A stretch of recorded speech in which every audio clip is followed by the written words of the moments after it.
3's Rusty Surratt at Second Baptist Church, and Whitney Miller standing by at St. Martin's, where that visitation is taking place. First, we're going to Rusty. He's at the public shuttle lot there at Second Baptist. Hey, Rusty.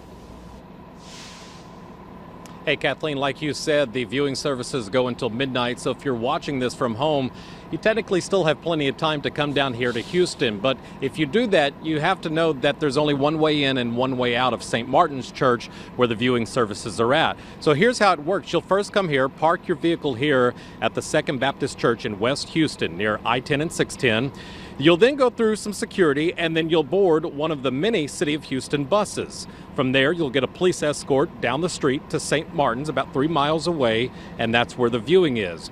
And after that, you'll get back onto the city bus and then be dropped off here. And there's something I want to point out here. On these city buses, some of the drivers are wearing those white iconic pearls, and they've also got some signs taped to the very front of the buses that say 41 BPB, Barbara Pierce Bush. Now, we've been talking to some people who've been getting off the buses, and they say that the whole process is seamless, very organized, and takes about 20 minutes.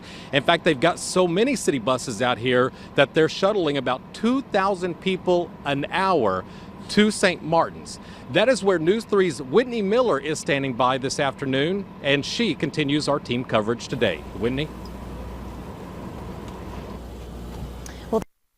That there's been a steady flow of visitors being shuttled here to pay their respect to our First Lady, Barbara Bush, many of them reflecting on the type of woman she was and the type of subtle leader that she was. All day I've been hearing some really great memories and stories about her sense of humor, one of those coming from her son, former President George W. Bush.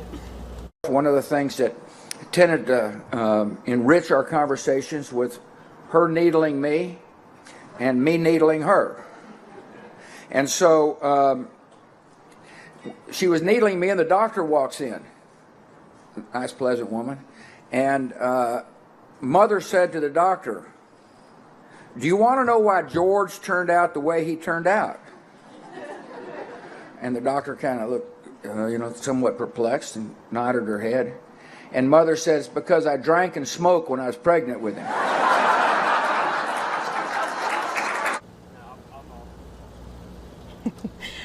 Well, as visitors are shuttled here to this beautiful church, they're ushered through and given some time with the First Lady to reflect and send their love. We spoke with one man who says it was Mrs. Bush's family values that set her apart. It shows a great example how a family can still stay together. And they were married for several years and still stayed together, even though there was some rough times, not only in their lives, but as well as their sons' lives and the granddaughters' lives too. But they carried on and stayed together and worked out whatever they needed to throughout those years and problems.